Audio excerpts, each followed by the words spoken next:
All right, ladies and gentlemen, good evening, everybody.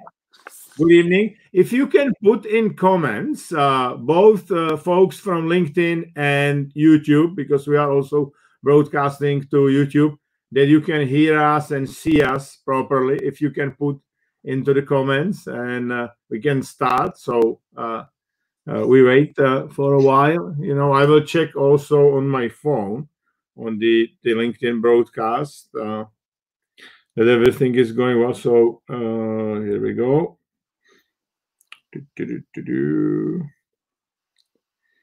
Yeah, here it's going. Yeah. There are only like 15 people on LinkedIn. On the phone, it's interesting. It's fast. Yes, we can. Radek says yes, we can. That's the I know the slogan. Yes, we can. But that was a slogan from Obama. You know, Obama first campaign, yeah. Carol from Bratislava, hello. Debbie, hey everyone. Yuri, everybody. So, hi everybody. So, guys, let's start. My name is Jan Milfait, and I'm a former Microsoft chairman for Europe. I retired 5 years ago. Since that time, I coach some top executives. There's some alarm in London on the Richard Macklin. I coach some top executives and athletes, even some Olympic Games winners. And I wrote 2 books. And my dear friend Richard Macklin, he is global vice chair of Dentons, which is biggest law firm.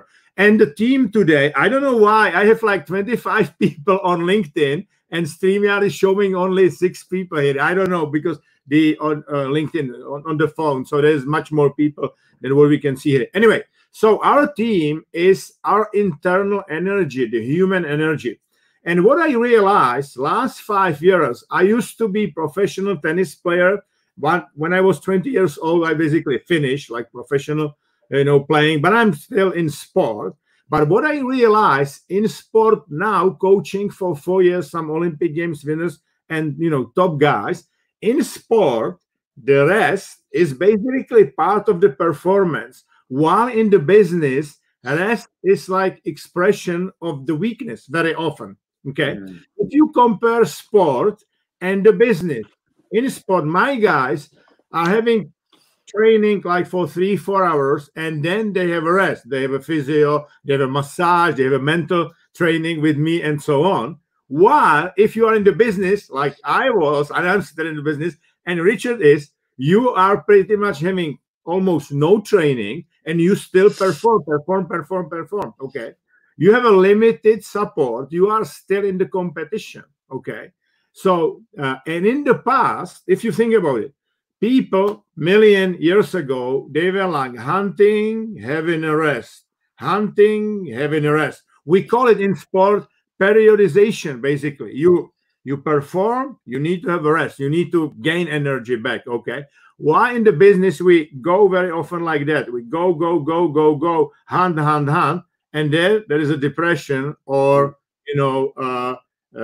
basically the burnout. And unfortunately, it hit me 8 years ago, because I was deeply depressed. So there is a lot of things which we can learn from sport, and we can learn also from the history, because we will talk about something they called in the old Greece kalokagatia, 4 energies: physical, emotional, mental, and spiritual. And with that, I will hand over to Richard, and he will speak generally about the energy, what we can do with the energy, and then we will do like one each, talking about the energy.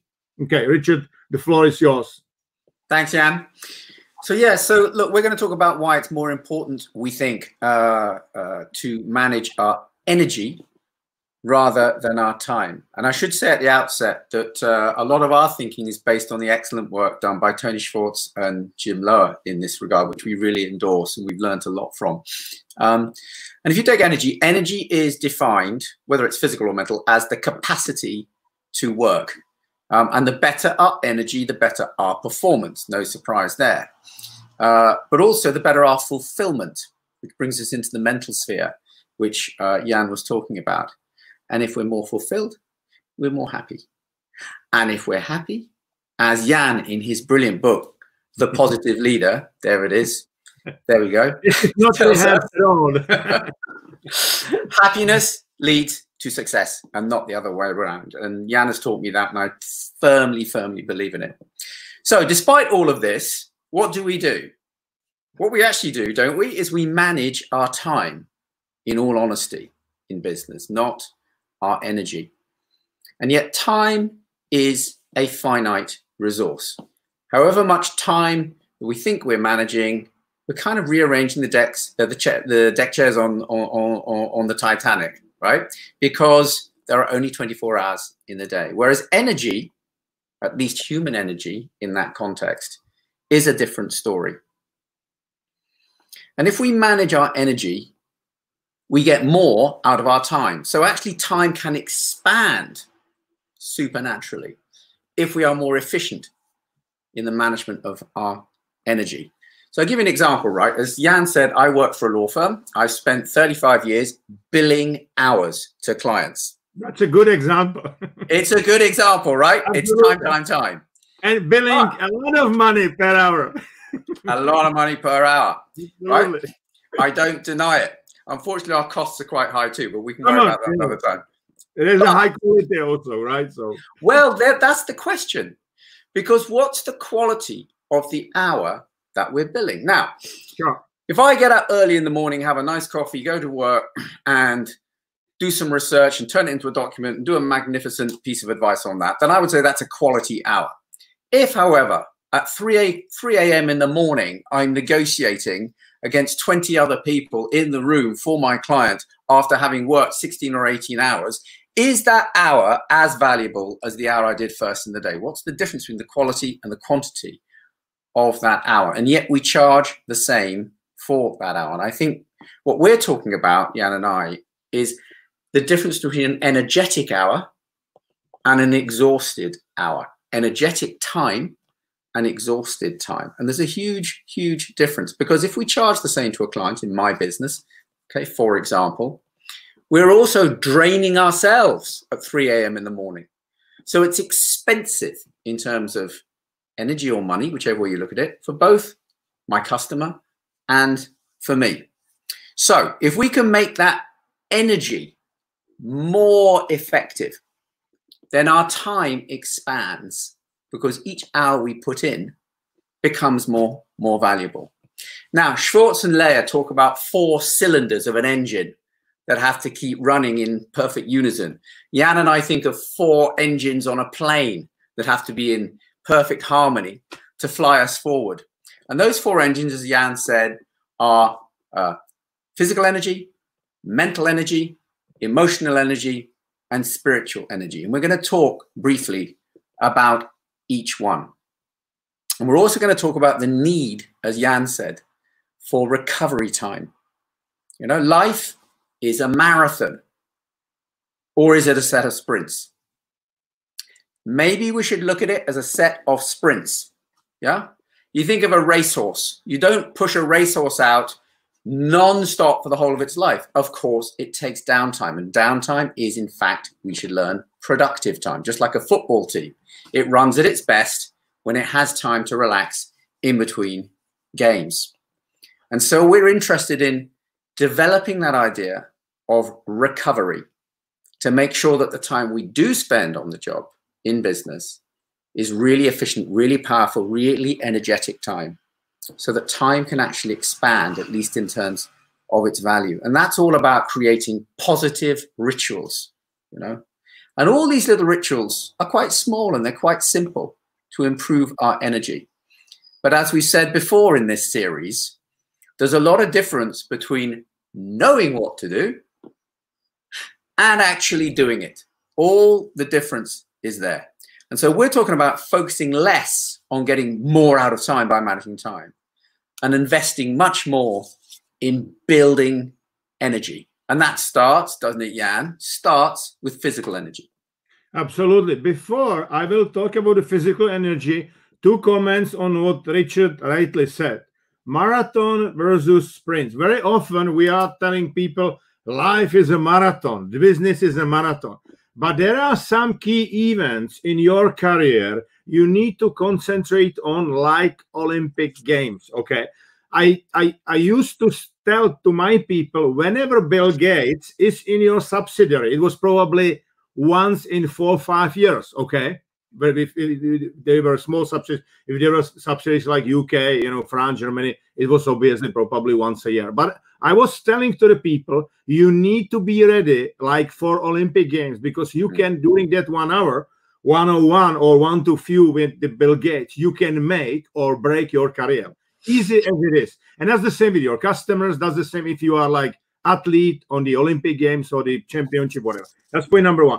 Point number 2, on the positive rituals. Guys, we should realize that whatever we do, 90% what human beings are doing are our habits, are our rituals. Only 10% is a new things. And we can always change our rituals, because there's something which is called neuroplasticity, which means that, because each and every habit is somehow wired with the synapses and with the like neurons, the brain cells are wired together with the synapses. Okay. And you can rewire your brain.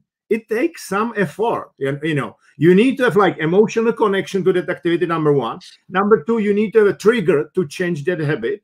And number 3, you need to have resilience, not to give up, because it's like, changing the habits, it's possible, but it takes some effort. Okay. Now let's talk about physical energy, about our, physiology. And I will kick it off and talk about nutrition. Now there's like, keto diet, and there are like, vegetarians and vegans and whatever. And it's up to you. What I'm telling people, you need to, whatever food you have, it needs to give you energy. It should not take energy from you. I've got like gluten, which was taking energy for me for over 40 years. No kidding. I was losing tennis matches because of the gluten, right? Because my mom, whenever on Saturday I was winning my matches, on Sunday, because I used to have like knödels, dumplings, they call it in Germany. I used to live in Germany, knödels, dumplings, which was very heavy gluten-free, gluten, food. Okay. And whenever we were like playing, I was having dumplings on Sunday, and then I was losing my matches because the energy was gone. Okay. So I stopped, gluten when I was 50, and I can tell you my energy changed nicely. Okay. So nutrition should be kind of the balance, and it should give you the energy. The other thing which we very often forget while working is hydration, because you are losing, obviously, because you are like, sweating. Okay. And your respiration activity, especially if you speak very often, and I speak a lot. I speak probably 7-8 hours a day because I'm teaching courses, whatever. I was the same in Microsoft. But at the beginning of my career, I got a headache every day almost, because I was drinking water, maybe half a liter, maybe 1 liter, but it was not enough. Because if you speak, a lot of, hydration is gone basically. So, and it should be more water than anything else. So hydration is a key for top performance, really. If you have some meetings, you speak, whatever. Sleep. And I'll spend a little bit more time with the sleep. Today, people sleep 6 hours in average. And that's fucking low, I can tell you. Because if you sleep 6 hours, that means that 1 day a week you are not sleeping at all. What is happening in your brain, even if you have some job like me and Richard, probably we would say 70% of our time we were in the flow in our jobs. We really like what I did, and you are still doing. Right. And, to be in the flow, it's a very heavy, chemically heavy process in your brain. There's a lot of dopamine and endorphin release and serotonin and so on. And other chemicals should be able to clean your brain during the sleep. If you are not sleeping enough, you are not ready for the top performance next day. I was one of the guys. I was not sleeping that much. Well, I was sleeping between 6 to 7 hours, but I can tell you, I did like 200 flights a year for 15 years when I was having those international jobs in Microsoft. And I felt guilty whenever I slept in the plane more than 30 minutes. I felt guilty that I was not able to work. Like, oh, I'm, wimpy guy, whatever, right? And it's stupid. I can tell you this is stupid. So sleep is key, because if we are not sleeping, there's a lot of cortisol release second day, and our performance is getting lower and lower. Not good at all. So sleep is key. And some people are telling me I can sleep only 4 hours. You can, obviously, for some time, but then it's like summarizing all together, and you are not able to produce top performance. Now, the exercise, moving, and you don't need to be like I do, like 10K every day. I run and I do a lot of exercise. I will be like 60, so but I'm still, working a lot. And why exercise is important? It's important for your body, obviously, number one. Number two, if you exercise, a lot of endorphins are released, so you feel good. You feel happiness. And number three, especially if you are getting to like older like me, your memory is getting better, 30% better if you move, at least if you walk. And exercising is improving your neuroplasticity. It's getting faster. If you are, for example, learning, or you are like exercising, in fact, is also helping with the curiosity. And curiosity is great for the creativity, for your brain, and it's basically fighting aging, if you will. Okay, so that's why a lot of people think exercise is good for the body. That's true, but exercise is great for the brain. Okay, last point which we put here is breathing. Okay, a lot of people are able to breathe well, like breathe in, but they are breathing out only in the shallow way, and that means you need to breathe in again very fast, and it's not good. Okay, a lot of people are breathing very often, and it's not very healthy. You should, if you breathe out, it should be longer than your breath in, because hemoglobin, which is putting the oxygen in your blood, needs to have some level of CO2, and if you breathe out only in the shallow way, that CO2 is not there enough, and that means also that there's not enough oxygen in your blood. There are different, breathing exercises, like breathing in the box. You breathe in for 4, you hold it for 4, you breathe out for 4, you hold it for 4. It's called breathing in the box. US Navy is doing that heavily. Then if I will give you one name, that would be Wim Hof. Wim Hof is called Iceman. Now people like Djokovic are using Wim Hof. I was trained by Wim Hof, a lot of other people. Wim Hof is basically combining cold water with special breath exercise. And what that is doing, it's making your, pH factor lower, basically in your blood, and it's fighting inflammation, and you feel good.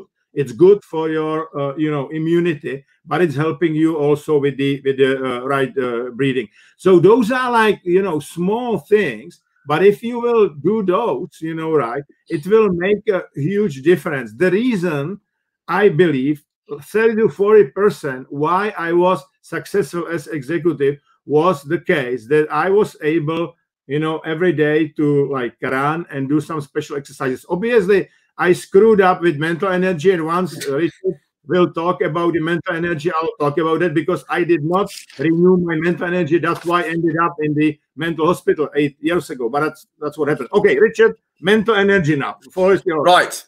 So that's all about physical energy, which, Jan has said there's lots and lots of things we've been concentrating for a long time on in physical energy.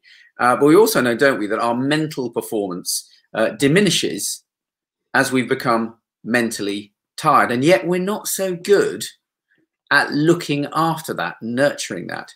And just like the body, a tired brain is useless. So there's all sorts of empirical studies that show that not only does our IQ drop in effective terms for every hour that we're becoming past our sleep, go past our sleep cycle, but also our creativity drops exponentially faster than our IQ. And our attitude kind of goes to pieces, doesn't it? And these are the two things that we need most: a positive attitude and a creative spirit, a creative mind, in order to problem solve. And so as we get past that state of equilibrium in our mental performance, things start to go off a curve like that. And yet still we carry on, and we're not very good at recognizing the signs. And I would say, well, certainly Jan and I think that has a lot to do with surge. in mental health problems that we see in our organizations now, because we're performing or trying to perform up to that optimal level when actually our energy levels are completely incapable of producing those kind of results. So let's go back to sport. Now, Jan is an acclaimed sports coach. And why is it that we always break year after year world records in sport? Because if you go back, I don't know, 20, 30, 40 years, we only really, didn't we, concentrate on physical strength, on physical capability. And now what's happened over the last 20, 30 years is sports coaches like Jan have woken up to the fact that at least half the game is mental strength, mental resilience, and mental energy. And so if we treat our minds like our bodies, yeah, and we exercise them, we train them, we put them past their comfort zone, we nurture the energy within our minds, then that enhances our performance and expands time within the business sense, or reduces time if you're a sprinter, but it enhances performance because we're waking up to the fact that we have to nurture mental energy just as much as we do physical energy. And it builds our resilience, which of course right now, let's not forget what's happening now in the crisis, increases our need for, well, we have an increased need for resilience. And building our mental energy, again, has a huge effect on our ability to bounce back. So we can train it like a muscle. Yeah, we can push it beyond our comfort zone, as I said. And then finally, what about recovery? As Jan was saying, we used to hunt, rest, hunt, rest, hunt, rest. And now our business life is hunt, hunt, hunt, hunt, hunt, hunt, hunt, hunt, hunt, which we're not actually evolutionarily built for. So it's important that we build in recovery, periodicity into the way that we work, because that means that when we are engaged, if we fully disengaged for some time, when we are engaged, our time is valuable, our time is effective, and therefore, again, our effective time expands. I mean, you can talk about this on the macro level, which is, for example, sleep hours. If we get 8 hours sleep instead of 6 hours sleep, guess what? We're more effective in those waking hours. It's not rocket science. But you can take that right down to the micro level. You think of a negotiation. You think you're in a room, I don't know, with 20 people, adversaries across the table, and you're fighting deal of the century. Yeah? You can practice a technique of picking your battles. If we fight every single point, if we hunt, hunt, hunt, hunt, hunt every single point without discriminating between the points that matter and, frankly, the points that don't matter, we are exhausted by the time it gets the time to negotiate the points that do matter. So just a small little technique to practice is to actually practice recovery, even on the macro level, within, say, a 3 or 4 hour negotiation. Save our powder for the points that actually matter. Relax during the points that don't matter. It's a fantastic technique. And then look at me and Jan right now. We're talking in twos. Guess who's recovering right now? He's recovering. He's locking and reloading while I'm expending my energy. In a minute, we're going to swap that round. And I hope you'll see it's effective, right? So the lock and reload is very important. Exactly. And then the fight, isn't it? Aren't you feeling relaxed, Jan? That's a good example, yeah. No, there was a sunny evening, so I'm very relaxed. You know? You're always relaxed. You know how to recover. And then the final thing, hey? I'm very relaxed. Yeah. Well, one of the things you taught me, Jan, in your brilliant book and other things, is the power of focusing on strengths and not trying to fix weaknesses. And that's the other thing I would say about where to find energy. Because if we focus on our strengths, not just our strengths, but the strengths where we enjoy what we're doing, as opposed to the strengths where we're good, but we don't actually enjoy it, which saps our energy, And if we don't focus on the thing, on trying to fix our weaknesses, and don't we do that as organizations, trying to fix people's weaknesses? If we just narrow it down to focusing on the strength that our people or we enjoy, that is a huge boost to our mental energy. Because when that happens, we're in the flow, we forget time. What happens is energy takes over from our focus on time, and suddenly we get results. So that's mental energy. Now, what about the third engine, emotions, Jan? Perfect. Again, before I'll start about emotions, a bit, addition to mental energy. If I would do like, if those four energies would be my kind of, scorecard for the, my career in Microsoft, I would say physical energy, and one is the best, five is the worst, okay? I would say physical energy, one. Emotional energy, probably two, because sometimes, I was like, nervous, whatever. Mental energy, I would say 4 to 5, and I will explain why. And spiritual energy, again, maybe 1 to 2. Why I would be on the mental energy that low?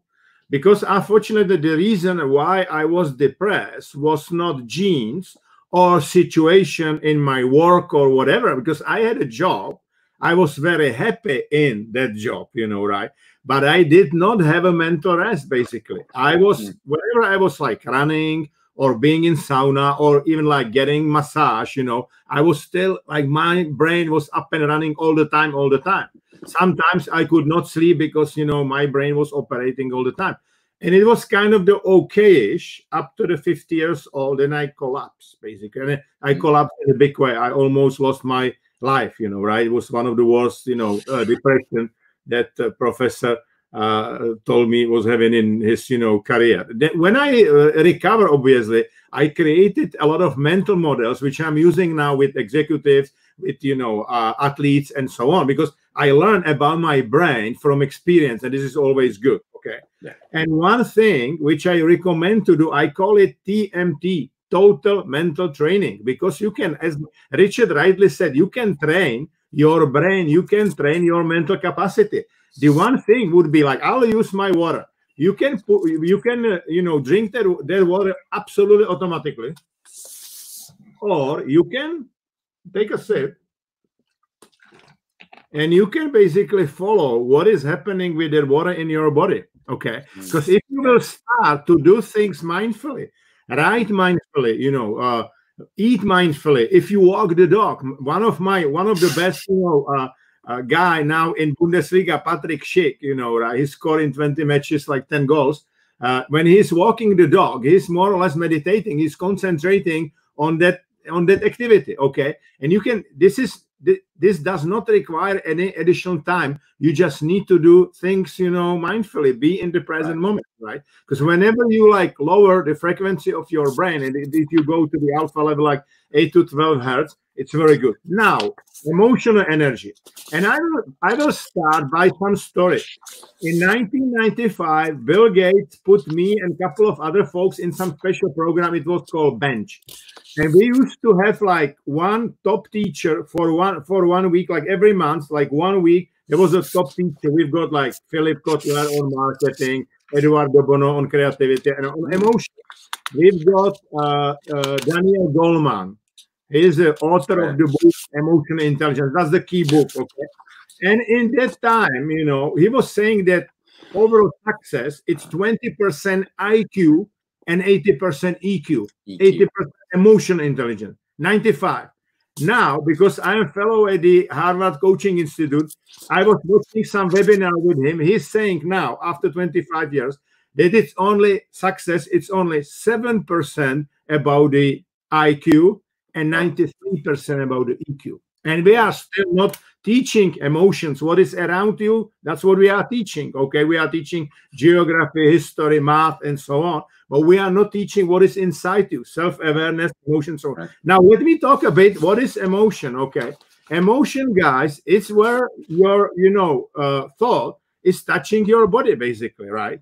And while, you cannot, the thoughts are generated by your subconsciousness, and 90% of those thoughts are automatic. Those are routines. Those are like, programs. Okay. You cannot change that, right? But you cannot influence it. What you can influence is your reaction to that thought. Okay. Because you can easily say, I am fearful, and you are like associated with that fear, or you can say, I'm observing my fear. If you are observing your fear or your emotion, then and only then you can do something with your emotion. You can change it. When we were preparing this, Richard here put like that, you should change whatever is negative. You can change in positive. Because imagine, okay, if like you will say, I am fearful, you are gone basically. Your amygdala in your brain will do the hijack, and you will not be able to concentrate. You are gone. If you will say, I observe my fear, you are able to observe what was the trigger of the fear. And it's very often some funny stuff that you will start to smile and you will change it. Okay. The other thing, what you can do with negative emotion, this is called reframing. Because you can put it, whatever is happening, and it's negative, you can put it in your brain like a movie, and you can reframe that movie on the positive side. When I mentioned Patrick Schick, when he was playing first match against Juventus, he was playing last year in Italian Liga. He was going against goalman like on his own, but unfortunately he did not score. And whenever there was situation like that, he was, fearful to basically score. Once we reframed that situation and we replayed that situation, it was gone. Because it's about changing the story that you tell yourself. Exactly, because you can change the story through the vision. What is the vision? Vision is the picture of the world which does not exist yet, but we believe into that picture. Okay. And why vision exists? Because we have subconsciousness, and subconsciousness is a huge hard disk on which you are putting all data. And that hard disk is not distinguishing, is it true or not? No, putting all data there. So you can basically change that. Okay. And the last point, very often, and even in the business, we have this false mindset of the victim. Okay. And that's unfortunately, it's like, okay, you can like, imagine situation. Your boss is asking some question, okay, and you may go and say, "Oh shit, I don't know the answer, and now I will not be promoted, and blah blah blah, and I'm not good enough, whatever." And it will go like that. Your subconsciousness is gone, and you are in distress, and you are done basically. Or you can start to think. You may say, "I don't have a number on top of my head, but this is the way how I may, get that number, right?" And or may ask, his opinion or whatever, right? I mean, nobody is like expecting that you will know everything, okay? And that was like, imagine, I was sometimes sitting, there was a Bill Gates and Steve Ballmer, richest guy in the world and third richest guy in the world. And they were asking questions all the time, all the day. They were like my people and me. And they did not expect that they would know each and every answer, okay? You would need to show, hey, you are a good thinker, right? But you would need to be all the time in the present moment, because once you will like drift with your brain, like, or both on the positive, like, oh, there will be drink, in the evening, whatever. No. You need to be concentrated. Or on the negative, oh, I fail, that's bad. No. You can always get back to the present moment. And for the emotions, you have basically how to manage emotions. You have your body, you have your breath, and you have again your mind, because your mind can keep only one thought. Your mind can keep only one emotion. That's why what Richard is saying, right? If you have like negative emotion, you can replace it by positive emotion, easy as it is. Okay. And you know what? If you take a haka, the New Zealand rugby team, what the New Zealand rugby team is doing, they are putting a lot of positive emotions, in themselves before the match starts, because haka is about the body, right? It's about the breathing, and there are some songs, right? This is it. And you can do the same. Even if you are like nervous, if you stay straight, you feel good. Testosterone and serotonin is released, and you feel good. And if you imagine you don't know the answer or you are nervous, even if you will do like and stay like that and breathe out, you will feel immediately much better. Okay, you will feel much better. And once you will the issue with emotions, and I can tell you, when I was depressed, you have like basically your logical part of the brain is switched off, and amygdala, which is emotional part of the brain, is like ruling your brain. So everything is negative, right? And all like, you know, serotonin, dopamine, oxytocin, all of those hormones are gone basically. And antidepressive, they are supposed to restart your brain. But, you know, once I started to think like, okay, because people think still, I'm my thought. We are not our thoughts. Once you are able to observe your thoughts, you know, you are able to manage your emotions. This is it. Now I do fantastic training with Tim Grover, who used to be for 15 years, you know, the personal coach of Michael Jordan. And it's all about fear and power. Fear and power. Those two things. Fantastic. I mean, I can recommend Tim is on the YouTube, so you can watch it, or he also wrote some nice book. So this is about emotions, but we can definitely manage our emotions. And now spirit. But I'm going to say a couple of things because I'm in violent agreement with you on emotions, Jan. And you know, I think this point that you're making about emotion is very transferable. We absorb it, the energy, the negative and the positive, from the people around us. It's contagious. It's contagious both ways. Exactly. And we have to choose which kind of energy we want to take in. And of course, we need to train ourselves and train others to avoid the false victims, the gossip, the politics, everything else that's around us, because it saps energy from us invisibly. And positive energy can be transferred. And just top tip, folks, I'm sure you already know this, hang out with happy, enthusiastic people, not jerks. Good tip for getting positive energy. And then finally, it's incumbent on us. We talked about this last time, folks, as you will remember. We talked about motivational, inspirational leaders. Yeah, it's up to us to transfer positive energy through inspiration to our own people. And it becomes infectious, as Jan rightly says. Right, now, just finish. The spirit, okay? So the spirit is the energy of purpose and meaning and values. So this is the one we dig down a little bit inside ourselves to find. And it's a hugely rewarding thing, because if we have a lack of purpose, we have a lack of fulfillment. It translates as a lack of engagement in our people. And we need to act according to our true purpose rather than these external demands. Yeah, we need to come, as Jan always says, it needs to come from within. So how do we find our purpose? Well, what do we want to be remembered for? Is it the person who died at their desk or worked all their lives and then died afterwards? No, right? I would think. I almost did, unfortunately. Yeah, right there. Jan is the living example. But it's a choice. And Jan made the right choices with help in the end.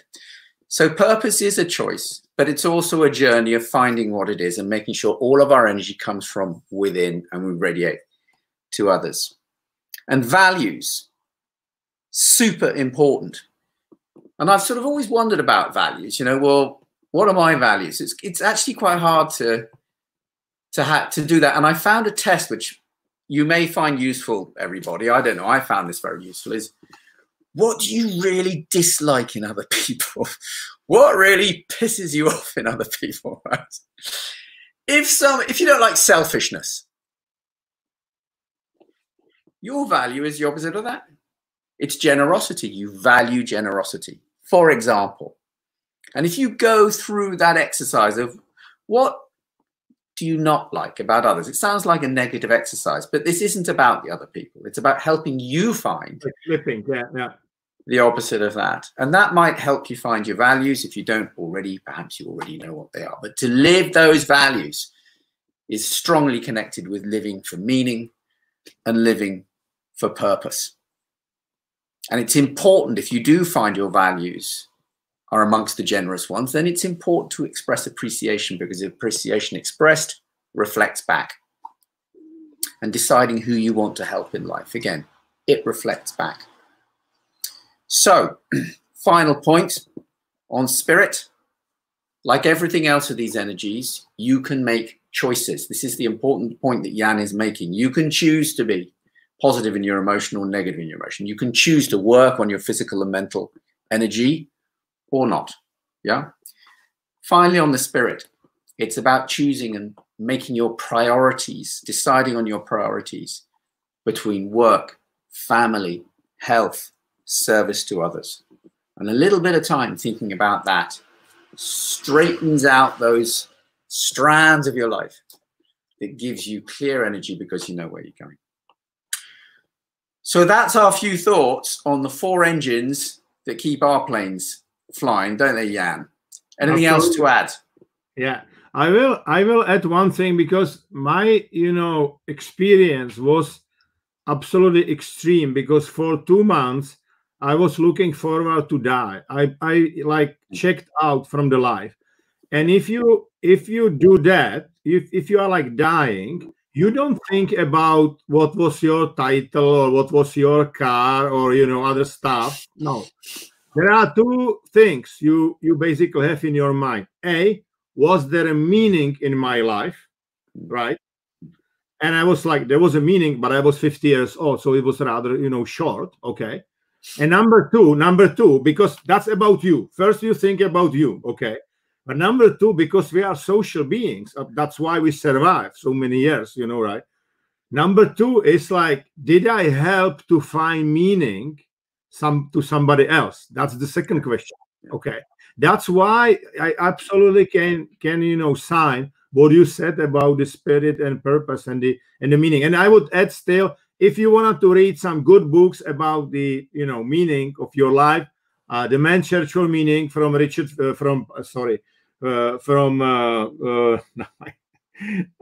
forgot the first name. The second name is Frankel, but second name. Second name is Frankel. I will figure out The Man's Search for Meaning. Post it later. Yeah. Maybe some of the colleagues, they know. Okay. Yeah.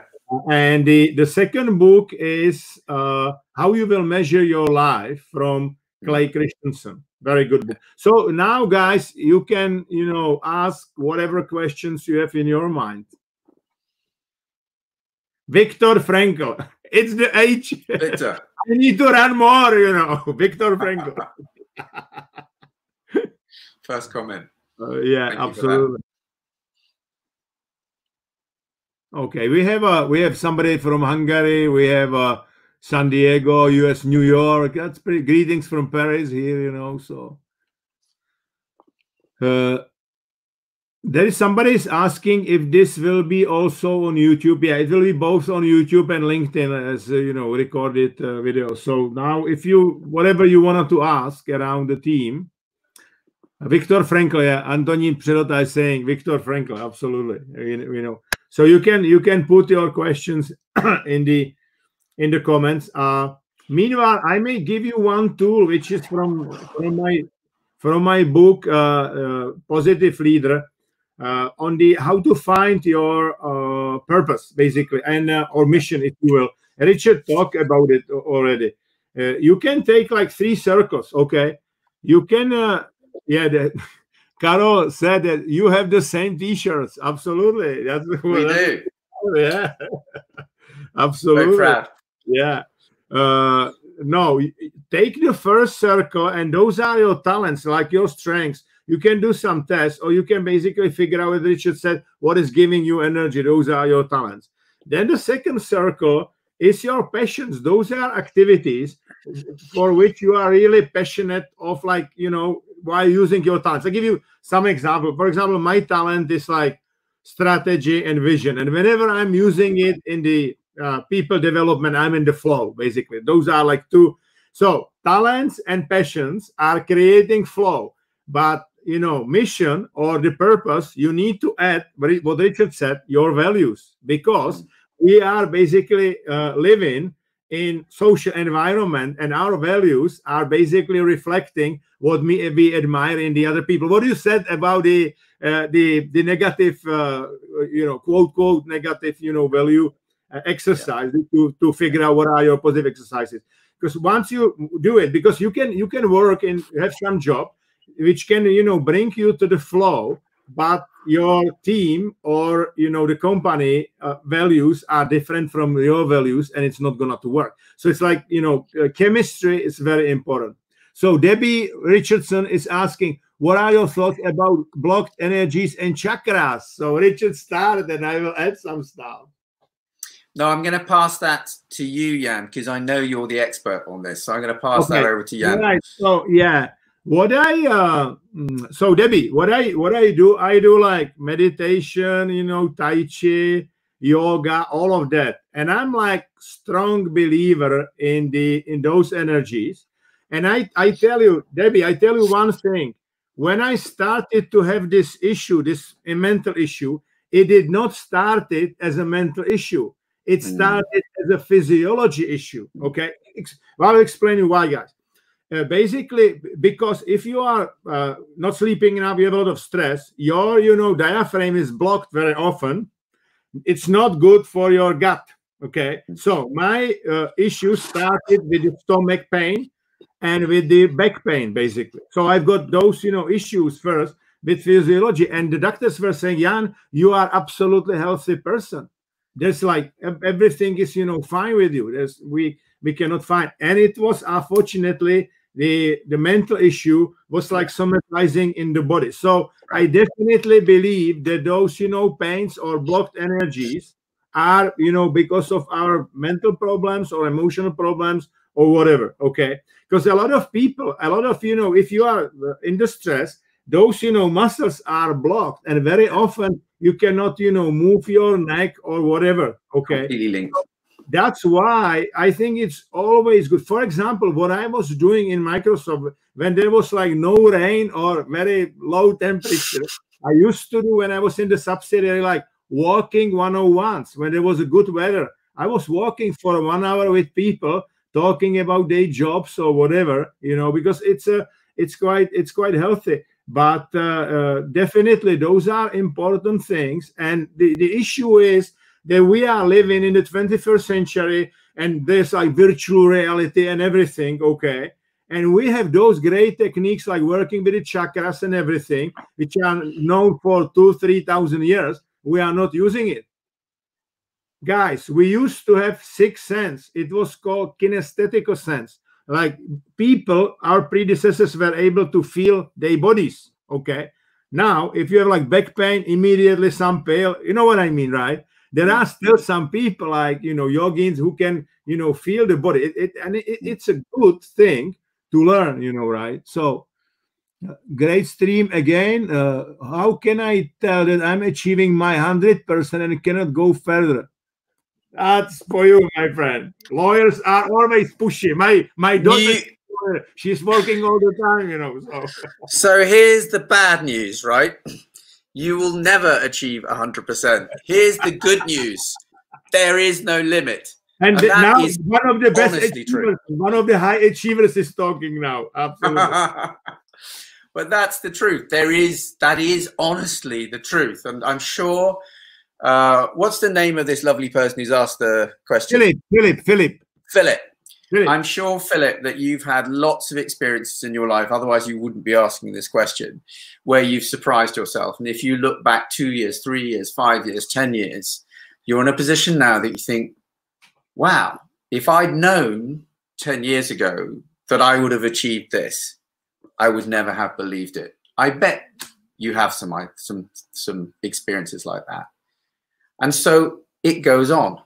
And so there is never an end to the journey. There is never a destination. As long as you're in the mindset of wanting to achieve 100%, which you never will, because it's irrelevant. The percentage, it's not a concept of ever arriving. It's just the best you can do at all times. So as long as you're in that mindset, you've already achieved 100% by wanting that mindset. Now you're going to 100, 1,000, 10,000. Give you one example from sport, Philip. Almost 2 years ago, I started to work with Jiří Lehecka. At that time, he was one of the best junior tennis players in the world. And our goal is basically win Wimbledon at some point, okay? He won it after 1 year in the juniors in like doubles. And he was because he's like maximizer and he wants to be perfect now. Everything should be perfect. I said, your perfectionism is killing you, Iri, because he's like, his serve is 236 kilometers per hour. This is the serve, like, you know, better than Federer. His you know, game is very good in training. Once he would start to work immediately, the brain, and he would like lose, you know, everything. So we started to do a lot of mental preparation. And the way how I explained to him, I said, you know, you cannot be perfect. You can be excellent. Excellence means that every day you improve a bit, you know, your brain, your game, you know, the way you play and so on. And obviously he was asking me, how about if I lose the game, if I lose the match? I said, okay, then the best thing with the defeat, you need to learn and move on. That's the best thing you can do. I mean, Federer, Nadal, they are also, you know, sometimes losing they matches, but you know, they learn and they move on, right? So if you will do this principle of excellence, like every day you learn something new, and even if there's some, you know, mistake and you screw it up, you learn from that, you are moving ahead. And believe me, I'm maximizer. My first talent in Gallup Strengths Finder is maximizer. Okay, so I know what I'm talking about. My brain was also like, I'm not finished yet.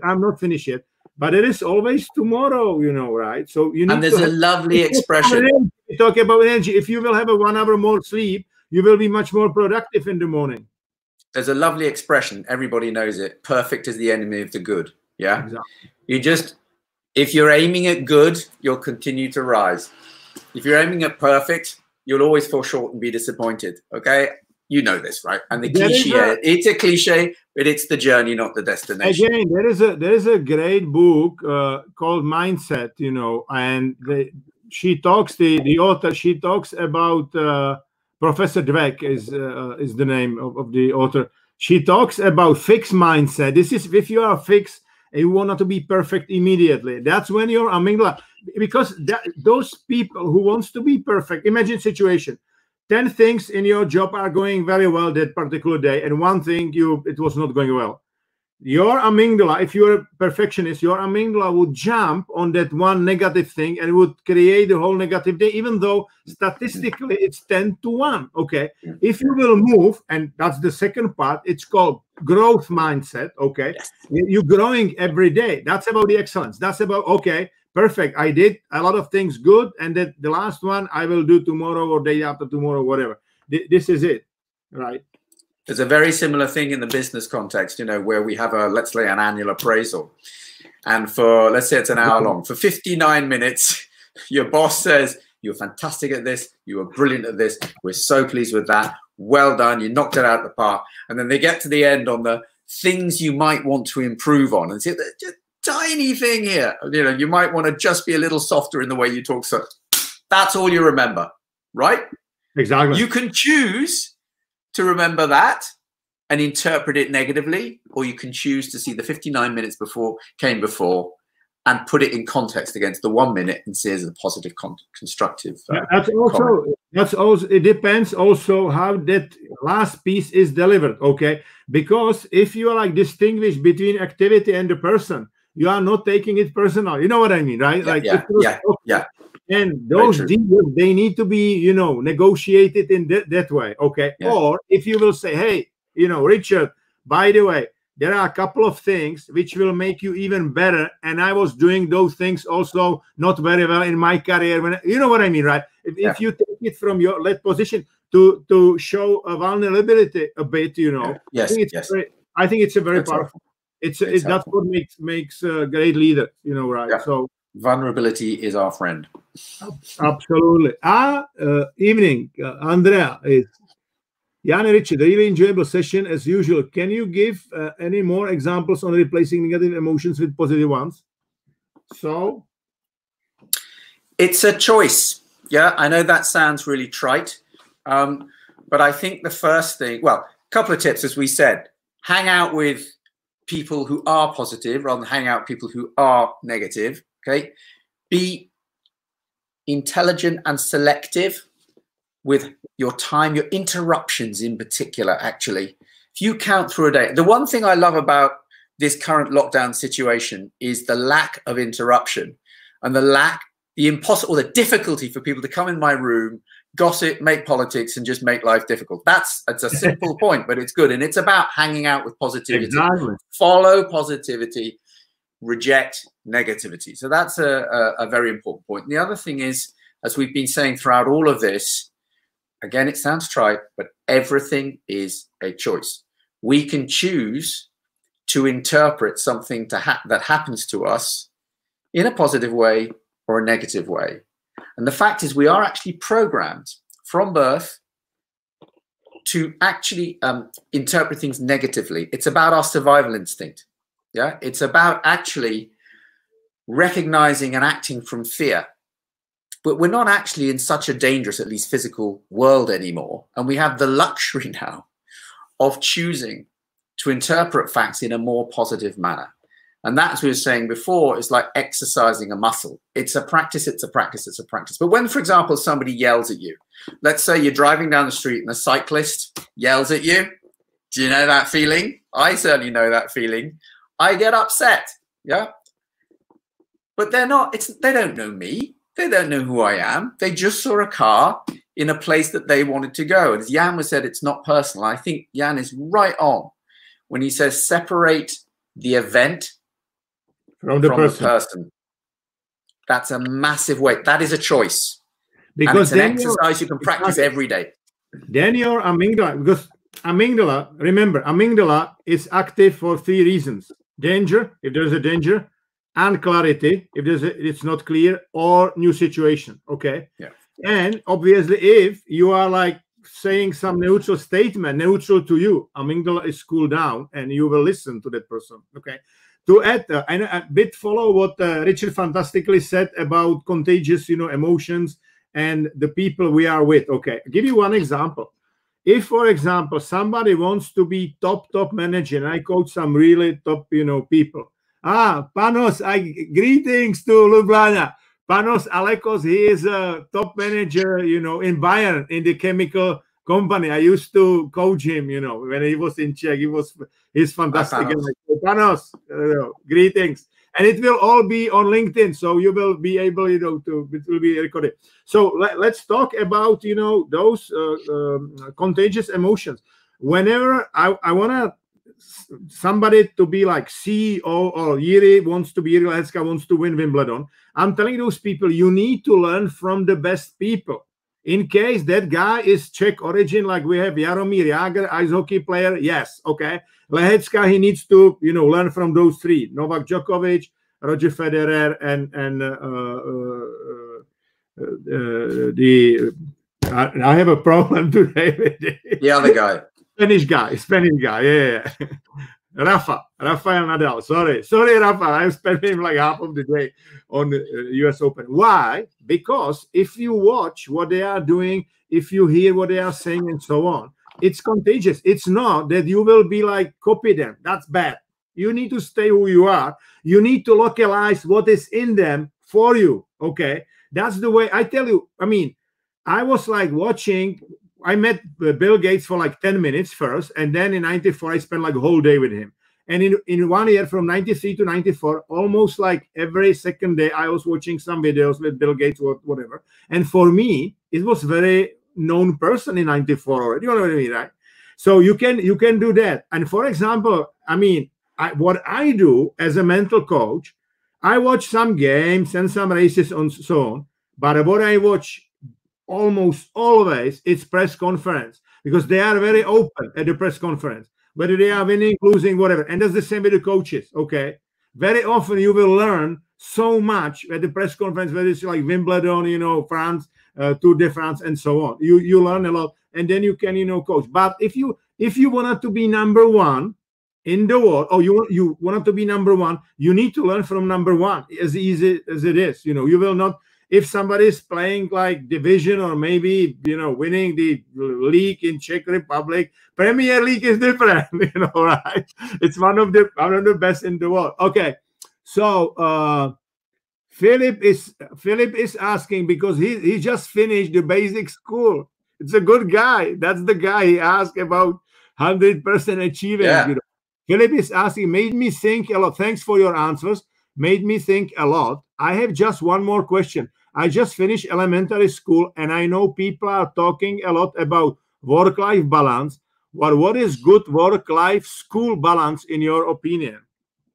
That's an interesting question, Philip. You are a smart person, you know. He's a smart person. Well, the fact he's already asking the question means he's going to get it right. You don't need to study any other schools. No, just kidding.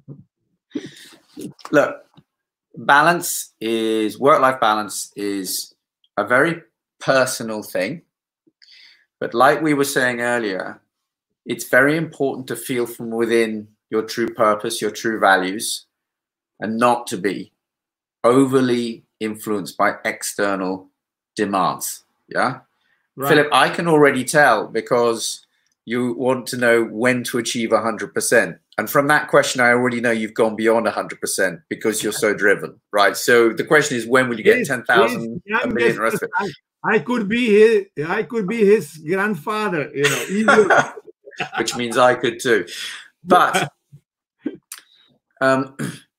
that quest for balance is something which will change as your life moves forward. Yeah, you're young. You have a lot of physical energy. I'm sure just from listening to your questions, you have a lot of mental and emotional and spiritual energy too, but you have a lot of physical energy.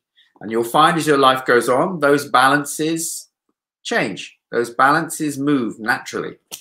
And that, if you listen to where those different four energies are sitting and demanding from you, as long as you keep them in a place that is comfortable for you, and it will be different as your life goes on, as physical decreases and mental stabilizes and emotion becomes more important and we learn more about the spirit.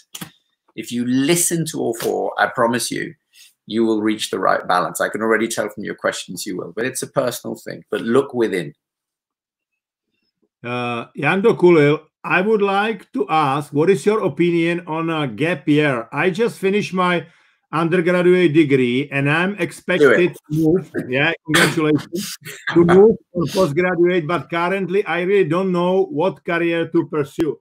Jan, I give you easy to use tool for whatever decisions you are making in your life. Okay, imagine you have like Excel spreadsheet. Okay, on each and every column you can put different scenarios. Okay, I would like to study science, I would like to study technology, I would like to study whatever, you know, culture. Okay, whatever are the scenarios. Okay, and then on each and every row put one important thing for you. That's what I did when I was deciding whether I should leave after 22 years Microsoft. I was like 3 columns: stay in Microsoft, work for some friendly company, I would never work for some Microsoft competitor, or do some other career. And then I put like what are the important things for me. It was like, okay, financial stability, you know, right? Like be more with my family, you know, be visible, which is quite important for me, and so on. Okay, and you put for each and every column, 1 is the lowest score, 10 is the highest, and then you do the sums, and you will figure out what are your, you know, priorities. But that's the way, you know, you can easily do it, right? Richard, would you add something? So my view is very simple. I did 2 gap years. Okay, I did 1 after school, I did 1 after university. I wasn't even sure when I did my first one I was ever going to go to university. I was in a band I tried to make big and failed completely, and that was good for me, and I worked in all sorts of crazy jobs. Boy, did it do me a lot of good. Yeah, then I did university, then I took another gap year, went to France, learned another language, another culture, another place. So I had a great tutor at university, and he always said to me, look, Richard, if you're going to practice law for 40 years, which is a depressing thought when you're a 25-year-old man, right? You look good for the fact that you were there 40 years already. Thank you, darling. Well, we're the same age, as you know. He said, if you're going to practice law for 40 years, why not practice them for 39? It's a drop in the ocean, and you learn so much. And as we said earlier on in our talk about recovery, think of it as recovery. Downtime, gap year, arguably, is productive time. All I would say, if you're going to take a gap year, use it, not wisely, but have fun. Yeah. Learn new stuff. I mean, just to finish, 2 of the jobs I did in my gap year, one was waiting tables 7 days a week, 2 times lunch and dinner, 7 days a week in Saint-Tropez. And the other was selling advertising space, 88 pages of it, classified ads that we had to sell every 2 weeks. It nearly killed us. It taught me 2 things. Waiting tables taught me service, and selling 88 classified pages taught me persuasion. And I can honestly say that those 2 skills that I learned in my gap year were more useful to me in my legal M&A career than law school. So do it, is my view. Philip wrote a note that he was at a session with me 5 years ago on unlocking human potential, and it helped him a lot, you know. So that's nice, Philip. That's why I do what I do, because of those things, you know. If 5 years you were probably like 10 or 11 or whatever. And Debbie Richardson is saying, thank you, this was fabulous. You are both brilliant and true leaders. Now let's spread the positive energy, good thoughts, good words, good deeds. And I think that's the good end of today's session. Thank you, Debbie. Thank you very much. Thanks, Tans, for being with us. And for sure, this is not the last thing. We will do it regularly. You can't stop us. The team was chosen well. And thanks for all your activity, and good luck, definitely. So thanks. Thank you. Thank you. Thank you. Yeah.